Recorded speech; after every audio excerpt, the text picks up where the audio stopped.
Hello everybody, today we are going to be teaching how to winterize your unit. First, you need to start by pulling your plug in your water heater. This lovely gentleman in a nice green shirt is going to show you which and how to do it.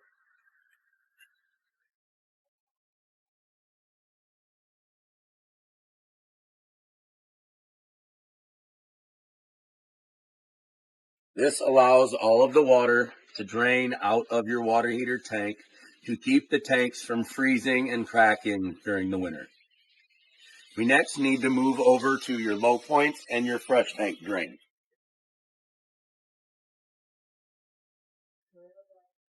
You must open all three of these to release the water from the line.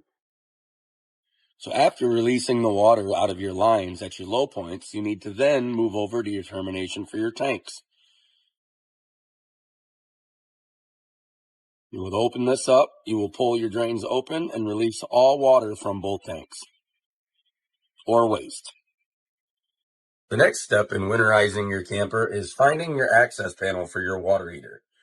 In the 211 BHS, it is located underneath the back pumps.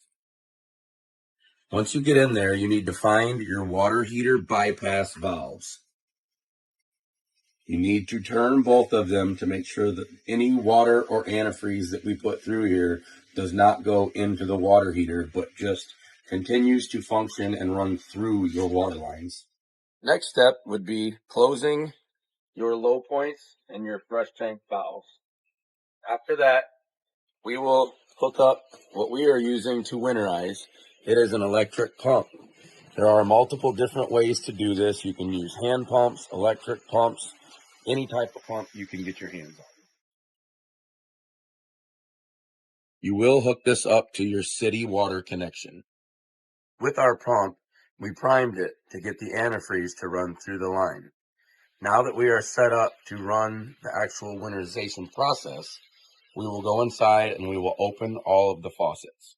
We will open the valve on our faucets until you see purple water running through all of your lines. Once you do, you shut that off. Pink is running through your line. Pink is running through your shower lines.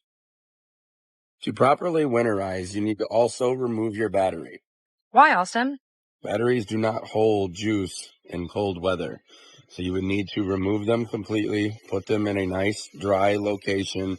Do not set them on concrete. This has been a wonderful experience with all of you winterizing your unit. Thank you for your time.